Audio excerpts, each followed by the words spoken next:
विवाह संपन्न हुआ। आज से आप दोनों पति पत्नी हैं।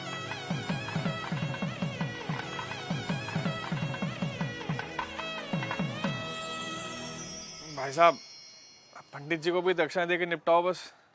हाँ हाँ जीजा जी, याद है मुझे। पंडित जी, आपकी दक्षिणा। यजमान, मात्र 1100 रुपए दक्षिणा। अरे तो इतना हैरान क्या हो रहे हैं पंडित जी? जो रेट चल रहा है वही तो दिया है। दक्षिणा रेट से नहीं, सामर्थ्य के अनुसार दी जाती है यजमान। अरे तो क्या पूरी गड्डी पकड़ा दें आपको?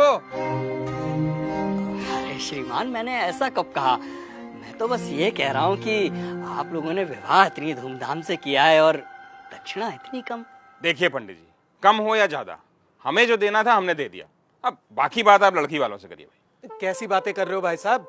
हमारे यहाँ पंडित जी को दक्षिणा लड़के वाले ही देते हैं। अरे पापा, 2100 दे के बात खत्म करो ना। ठीक है ठीक है। भाई साहब पगला रहे हो क्या? किस बात के 2100? 1100 काफी है, उससे 1 रुपया ज्यादा मत दो। अरे जीजा जी, आप पंडित जी को देख नहीं रहे हो क्या? कैसे शुभ काम को अशुभ बनाने में लगे हुए हैं। अब दक्षिणा को भी इन्होंने भिक्षा बना के रख दिया है। बस यजमान बस, ये आपकी दक्षिणा लीजिए, रखिए इसे। लेकिन एक बात मैं आपको बता दूं, बिना दक्षिणा के कोई भी यज्ञ संपन्न नहीं हो सकता, क्योंकि दक्षिणा यज्ञ की पत्नी होती है और सामर्थ्य होने के बावजूद दक्षिणा ना देने वाले व्यक्ति को गौ हत्या के समान पाप लगता है। अरे यार, इन पंडितों का यही है, जरा सा कुछ कह दो फौरन पाप पुण्य शुरू हो जाता है इनका, और इनकी जेब भरते रहो तो सब ठीक है। सही कह रहे हो जीजा जी। अरे मजे तो इन्हीं के हैं, गद्दे पे बैठ के 2-4 मंत्र पढ़ेंगे, विवाह संपन्न हुआ कह के मांग लो मोटी दक्षिणा। बस, बहुत बोल चुके आप लोग, अब मेरी सुनिए। अरे आप जैसे व्यक्ति लाखों करोड़ों रुपए विवाह के खान पान, गहनों, महंगी गाड़ियों, आतिशबाजी और बैंड बाजों में खर्च कर देते हैं, लेकिन जब समय आता है पंडित जी को दक्षिणा देने का, तब आपके हाथ रुक जाते हैं, मानो पंडित ने दक्षिणा नहीं आपसे आपकी संपत्ति मांग ली हो।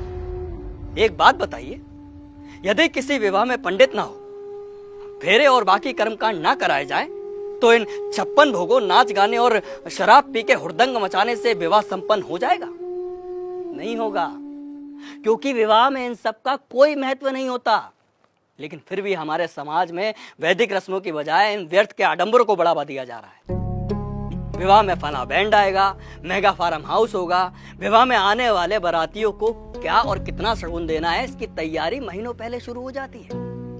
और मंडप में अगर पंडित सुपारी मांग ले तो आप कहते हैं कि अरे पंडित जी भूल गए। क्या यही तरीका होता है विवाह का? और आप क्या कह रहे थे प्रकाश जी कि पंडित का काम ही क्या होता है?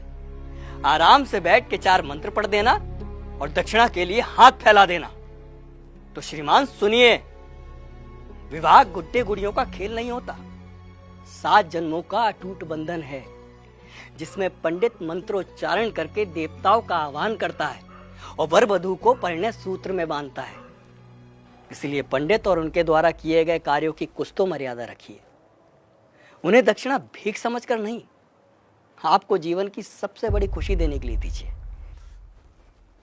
पापा, कब होगी विदाई?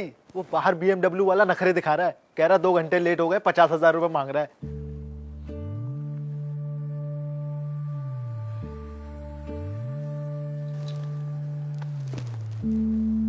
ये तुम्हारे विवाह की दक्षिणा।